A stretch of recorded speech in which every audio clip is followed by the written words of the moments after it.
con nuestro experto en esa materia, don José Ismael Román. Decía Mahatma Gandhi, la violencia es el miedo a los ideales de los demás. El maestro del pacifismo, el que hizo una revolución en la India a partir de la resistencia pacífica, que ahora en Estados Unidos y en Puerto Rico le llaman la desobediencia civil. Pero el maestro de esa resistencia pacífica, Mahatma Gandhi, el hombre grande de la India y uno de los grandes de la humanidad. José Ismael, el mundo anda convulso. Trump amenaza con empujar a los republicanos a una década perdida. Aumenta la presión sobre los socialistas que faciliten un gobierno de Rajoy en España. España sigue empantanada. No hay manera ahí de encontrar una salida teniendo a Rajoy como jefe de gobierno. Rajoy parece, visto a la distancia de este Caribe revuelto, que Rajoy debe salir de la ruta política y dejar que a lo mejor otro de su partido, el partido de derecha conservadora, el Partido Popular, pase a la carrera política hacia el gobierno y él salir del camino. Parece ser que Rajoy es el gran estorbo en el camino para que haya un entendimiento. Si van a una tercera ronda electoral, o a una tercera ronda electoral, parece que el tranque va a permanecer mientras Rajoy quiera ser primer ministro de España o presidente de España. Pero bueno, allá los españoles con su dilema. El gobernador de Puerto Rico veta proyecto que establecía zona especial al sur de la isla, porque los ambientalistas, con Juan Camacho a la cabeza, se opusieron y dieron razones técnicas y razones de carácter medioambientales para oponerse a eso. En Turquía hay su problema. Erdogan muestra su fuerza en un multitudinario mitin antigolpe. Y un tema que está en la palestra: al menos 30 haitianos varados en puente Ecuador-Colombia.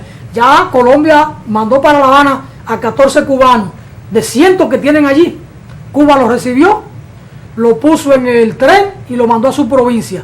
Porque estos ciudadanos no cometieron ningún delito en Cuba. Salieron legalmente de Cuba, cumpliendo las normas migratorias que tiene Cuba. Una carta de invitación, un garante, el consulado del país que sea le da la visa y Cuba le permite la salida, lo que es normal.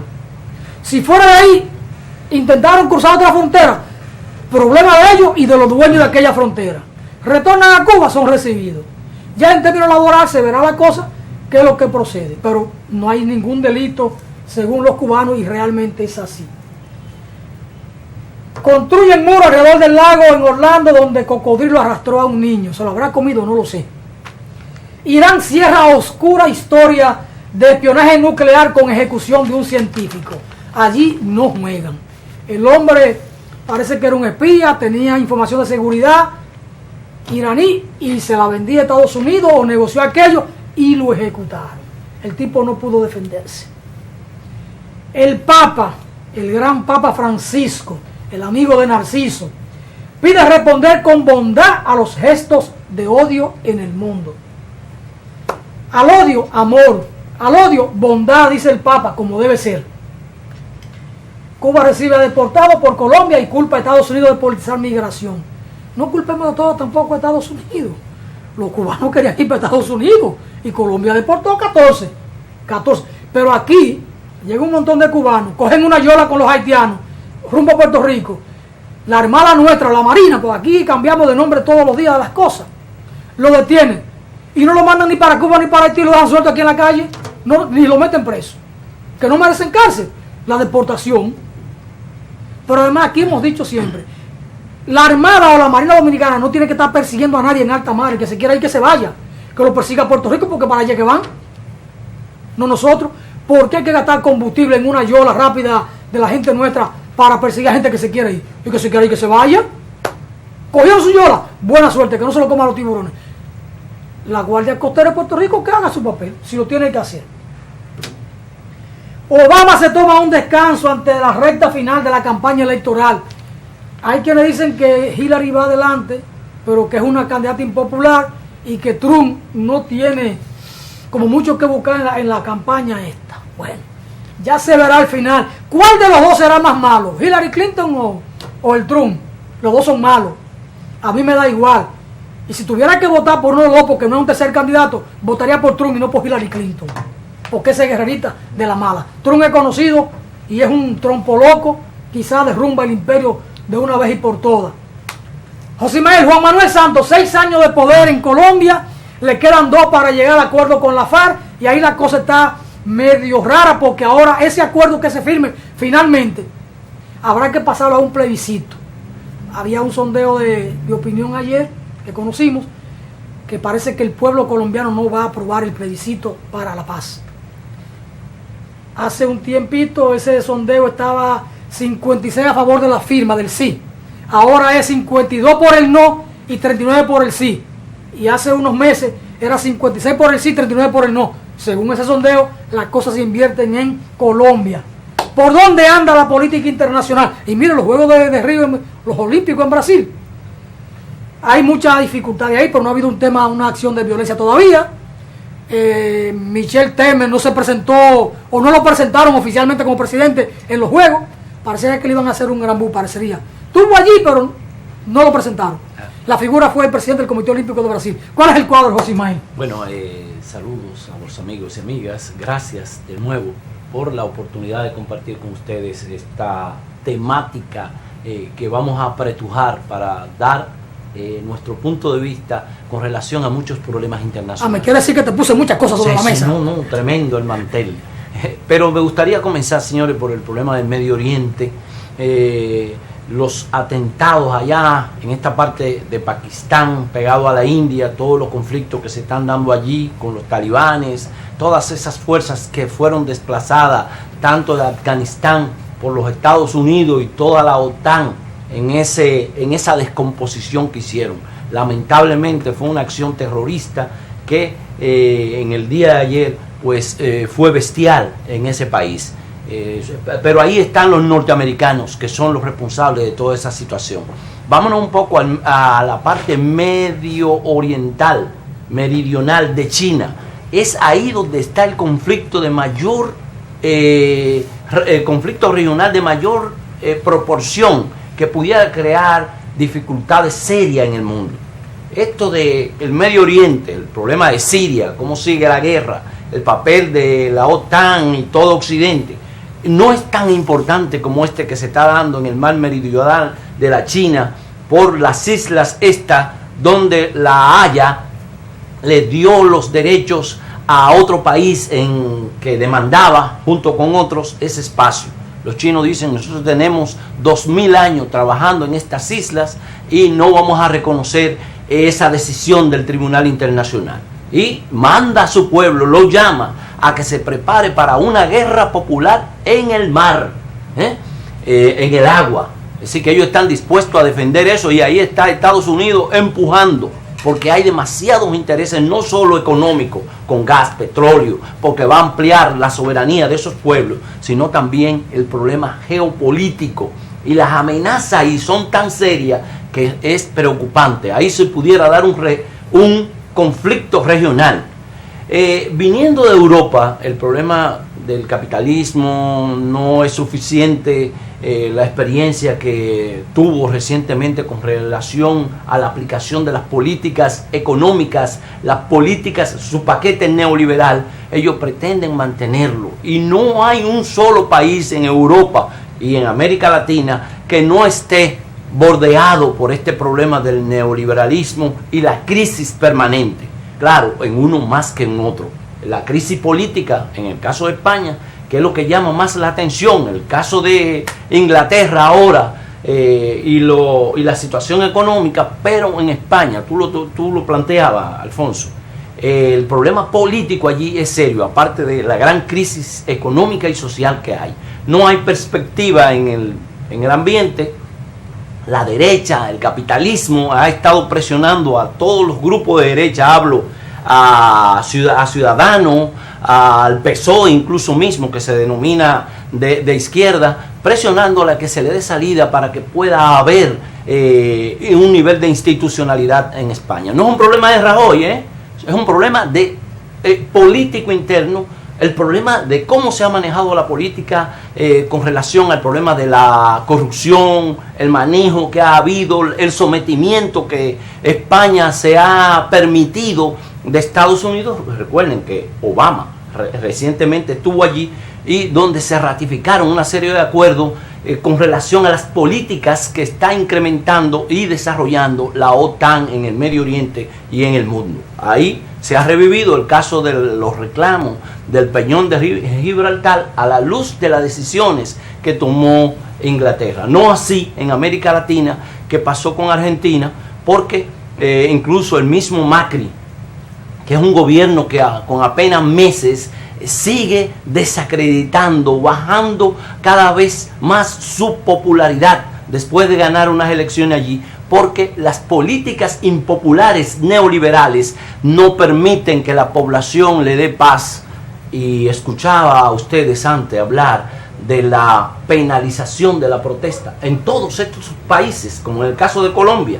Ven, vayan a Colombia para que ustedes vean los intelectuales, los artistas, los culturólogos, los campesinos, medioambientalistas, presos porque protestan, porque se ha criminalizado la protesta. Y en República Dominicana comienza la derecha, sabiendo que hay una crisis ahí planteada, a querer institucionalizar la criminalización de la protesta.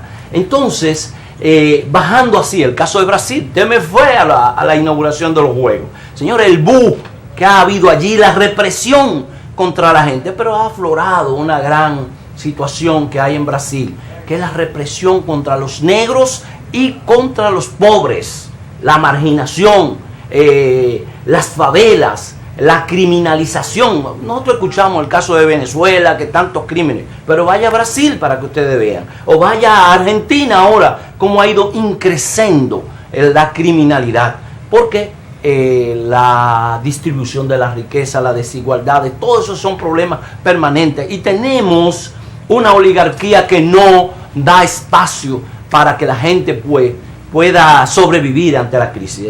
Entonces, hay que felicitar, aprovechamos el tiempo aquí, felicitar los esfuerzos que se están dando en Colombia, una decisión de los Estados Unidos, una parte de la derecha colombiana. Es un país más conservador cuando ustedes pueden ver que el que fue presidente de Colombia recientemente, que tiene una vida, Álvaro Uribe, que tiene tanta permanencia, y son de los que están planteando votar por el no, que el plebiscito no pase los acuerdos de paz y que siga la carrera de gastos militares, de violencia en Colombia. Entonces ya está decretado tanto por Naciones Unidas como por el mismo gobierno. Es un proceso largo. El problema de la concentración en 8 campamentos, la temática que se ha discutido para dar salida a esta crisis es comenzar. No es que en Colombia se va a eliminar, porque la misma derecha, para tener seguridad, creó grupos de protección que son los paramilitares, hoy formalmente, porque eran grupos privados, pero se integraron a la política del Estado en Colombia. Entonces es difícil por ahí, pero avanzamos ahí en ese caso. José Ismael, hay 2 temas, antes de que se nos vaya el tiempo. Nicaragua, ahí hay un conflicto político, y parece que generado por el Frente Sandinista de Liberación Nacional. De manera sorpresiva, unos diputados ya no son diputados. Y de manera increíble, el presidente Daniel Ortega opta por una 3ª reelección. ¿Ya? La gente le gusta el poder, pero se le ocurre llevar a su esposa de candidata a la vicepresidencia de la República, a la vicepresidencia de la República, a su esposa con él como candidato presidencial. Algunos amigos sandinistas dicen, buscándole un bajadero al asunto, que Nicaragua pone en marcha la igualdad de género y reconoce el papel de la mujer. Pero por Dios, ¿de qué es lo que se trata? ¿De crear una dinastía, o es que Daniel Ortega está enfermo y quiere dejar en el poder a su esposa si él muere? Porque tiene 70 años y ahora el cáncer anda por ahí como la batata y la verdolaga en la República Dominicana. Hay una crisis en Nicaragua. Ahí veo que el ex presidente de Bolivia, Quiroga, Jorge Quiroga, está planteando el tema de Nicaragua como una cuestión urgente, que el Consejo Permanente de la OEA debe discutir el caso de Nicaragua. La lectura de José Ismael de lo que está pasando hoy en Nicaragua, solo Nicaragua. Sí, mire hermano, pesa decir a nosotros que estamos planteando, hablamos de democracia, de cambio, que Daniel Ortega lleve a su esposa con todas las condiciones del mundo intelectuales que tiene la Morillo, indiscutiblemente, pero es pesado, es como que Leonel aquí, que no se puede comparar con el ejercicio de los sandinistas en el poder en Nicaragua, llevara también a Margarita. Usted se imagina el griterío, pero hay toda una campaña montada.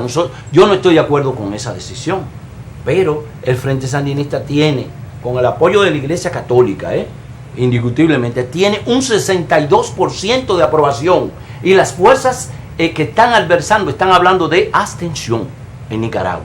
La crítica debe ir en la línea de que no querramos eternizarnos en el poder y tampoco hacer de familia dueño del poder. Esa es una crítica, porque los Estados Unidos están en contra de esa fórmula. Hay que reconocerlo, que esa acción no es correcta, pero eso es lo que nosotros vemos. Esa es la salida que tienen los sandinistas. Es lamentable que no se haya creado un relevo para suceder a Daniel Ortega en el poder. Esa es la situación de Nicaragua, pero su nivel de aceptación para ganar las próximas elecciones está ahí, un 62% en las últimas encuestas. ¿Y el tema de los diputados que dejan fuera de la curul?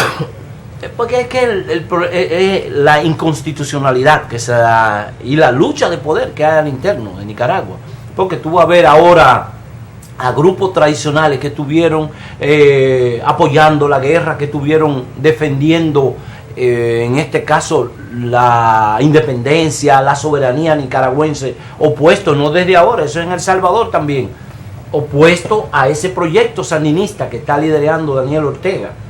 Entonces, hay también viso de no de inconstitucionalidad, sino de lucha interna en el país. Y por eso se da el despido. Tú lo vas a ver también en El Salvador. En el caso de Venezuela, la situación que se dio con los diputados, que dice la Suprema, esta gente cometió vicio en las elecciones y por tanto no tienen el reconocimiento aunque hayan ganado las elecciones, porque hay unas reglas, y eso ha pasado en otras partes. Supongamos que aquí ahora el PLD decida sacar de diputado, expulsarlo, hacer un expediente a Fidelio de Paradela, a Fidel Santana y otro diputado del PRM y sacarlo. Entonces aquí ellos le van a dar una explicación. No, por Dios. Supongamos el caso Félix Bautista. Félix se pavonea y dice que él ha sido objeto de 8 procesos judiciales y que en todo ha salido ganancioso. Entonces fuera del país, dice, no, pero ese senador es un hombre honesto, la justicia lo ha culpado de todo. Pero usted que está aquí sabe cuál es la situación, cómo se maneja la justicia en la República Dominicana. Entonces usted me dice, no, eso es allá, la lucha de poder. No, la realidad. ¿Cómo carajo Daniel Ortega quiere llevar a su mujer, a su esposa, como candidata de él a la vicepresidencia de la República? ¿O es que no hay más mujeres con talento y con nivel intelectual en Nicaragua y en el Frente Sandinista y en los aliados? No, por Dios. O en la sociedad que busca una independiente y la lleve. No. Mire, para mí al pan, al vino. Eso no tiene ninguna explicación. Ni sacar la alfombra a 8 diputados porque protestaron y alegan una inconstitucionalidad. No. Y ahora la mujer como candidata. Mire, eso no lo entiende nadie en ninguna parte del mundo. A eso no se le busca justificación. Así de sencillo. Pero bueno, Félix Bautista dice que no, que él es un hombre honesto, honorable, que todos los procesos judiciales él lo ha ganado. ¿Y lo ha ganado en qué justicia? ¿En la justicia de él? ¿Con la corte de él? No, son de las cosas. Finalmente, José María, tema Venezuela. Está planteado el revocatorio, el referendo revocatorio. Si fuera Chávez, se somete al referendo y lo gana. Y yo fui como observador internacional del referendo revocatorio en el 2003-2004. Y Chávez se sometió. Para Chávez, mire, ni siquiera busquen la firma, vamos a fijar fecha. Y lo hacía. Entonces, ¿cuál es el temor que tiene Maduro y el gobierno bolivariano de Venezuela de ir a un referendo? La oposición dice que van a tomar a Caracas ahora el día 9. Capriles, Enrique Capriles, anda recorriendo toda Venezuela buscando el 20% de la firma para el referendo. ¿Eh? ¿Cuál es la situación, Josimar? Porque o jugamos a la democracia o decimos no, aquí nos instalamos y nos quedamos. Bueno, tú ves las movilizaciones de Capriles, las insignificancias en términos de gente que le apoya. Eso no decía aquí Freddy y el embajador en una ofrenda floral en el local del embajador. Pero si la oposición no tiene gente, ¿cuál es el temor de un referendo? Sí, no, porque son unos pasos institucionales que hay que dar en Venezuela. No es un problema de que sí o no. Claro, Venezuela está pasando por una crisis que, además de la crisis interna económica que tiene el país por la caída de los rublos fundamentales, el petróleo, entonces está la guerra económica. Todo liderado por Estados Unidos, incluso cerrándole la posibilidad de crédito a nivel internacional cuando es uno de los países que más cumple con el pago de las atribuciones que ha contraído. Entonces hay toda una campaña contra Venezuela. Oh, sí, ya le validaron el 1% de las firmas, está en proceso, eso tiene un camino. Hay que esperarse. Ellos han dicho, nosotros no vamos a negociar si no se produce el referéndum en Venezuela. Eso es lo primero, 1-1 para ellos. Claro, han creado todas las condiciones. La gente que está dirigiendo dice, no, eso vamos a llenar, vamos a dar los pasos constitucionales. En Venezuela, por ejemplo, se está produciendo un despertar no solo de las fuerzas tradicionales, sino que el presidente ha ido tratando de darle salida a la crisis que hay en Venezuela, indiscutiblemente. Entonces, ante ese problema, yo creo que los venezolanos deberán seguir tratando de alargar el trecho para poder estar en mejores condiciones, porque los precios del petróleo ahí... Sigo en Venezuela, Josimar. Mire, Ali Primera nos decía que la oposición no tiene gente en Venezuela, que ellos son pueblo. Pero si son pueblo, ¿por qué no ir al referéndum? Yo le voy a decir una cosa. Si Nicolás Maduro y el gobierno bolivariano dicen, miren, no recojan firmas, vamos al referéndum, y él lo gana, eso fortalece a Nicolás Maduro y se asienta como un presidente de verdad. Mire, y democrático, y lo fortalece ante el pueblo. Hasta Chávez ellos le desconocieron ganancias en múltiples momentos y le dieron un golpe de Estado, porque cuando las cosas le benefician, fortaleció a Chávez. Bueno, eso es otra cosa. Y Chávez hizo lo que tenía que hacer después del golpe. Pero, había otro momento que beneficiaba al chavismo, a estas ideas renovadoras en América Latina. No es ahora el momento. Pero Ali Primera dice que ellos son pueblo y que ellos son mayoría. Que son los que tienen capacidad de movilizar, líder. Usted acaba de decir que la oposición no moviliza a nadie. Sí, ellos pero movilizan. Si es así, ¿por qué no vamos a No, porque tú sabes, esa oposición está dividida. Alú, por ejemplo, el presidente de la Cámara ahora mismo, está aspirando a presidente. Ya hay una contradicción interna entre ellos, que se matan porque es un grupo de intereses que hay en Venezuela. Entonces, no nos perdamos en eso. Es verdad, en la población hay descontento, hay dificultades, pero los venezolanos no se van a vivir a Colombia. Son los colombianos que vienen a Venezuela. Así de sencillo. La política es la política y es búsqueda del poder donde quiera que estemos. Y el que llega al poder no quiere dejarlo. Por eso el PLD tiene razón, entonces aquí, hasta el 44 ya estarán encaramados en el palo. Bueno, nosotros estaremos aquí entonces para decirle, no es por ahí el camino. Entonces los venezolanos con Capriles y el otro y López y el otro. Ese es su derecho. La democracia hay que ejercerla con la práctica, no es solo el discurso. Pero nosotros hemos sido enseñados por el gran país del norte que hay democracia allí, solo 2 partidos, y las otras fuerzas que son emergentes, que aspiran a disputar el poder, son desconocidas a nivel internacional y en su mismo país, porque no hay espacio para ellos. En Estados Unidos no hay democracia, ahí no hay democracia. Ahí no hay ni siquiera información. El derecho a la información en Estados Unidos no existe.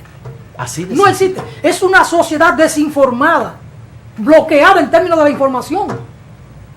Los dominicanos que viven allí y dominicanas tienen más información del país que de los propios Estados Unidos. Y el tema de los cubanos varados en Costa Rica, en Colombia, en Panamá, en México. Claro, es una provocación, es parte de la política migratoria de Estados Unidos que sigue atacando por todos los lados. Por eso es que hablamos que mantienen el bloqueo. Porque esa política de Estados Unidos de permitir, es el derecho que tienen y además el proceso migratorio de Estados Unidos permite que las personas, las familias se reunifiquen. Pero en Cuba no dan las visas y provocan esto de que la gente trate de llegar a Estados Unidos por otras vías ilegales para entonces decir, míralo ahí, eso no ha funcionado, pero es todo lo contrario.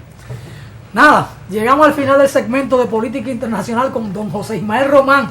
Es un segmento que siempre está caliente aquí. José Ismael, muchas gracias por estar con nosotros. A ustedes muchas bendiciones y hasta mañana, miércoles, tiempo de hablar de salud. Hasta mañana.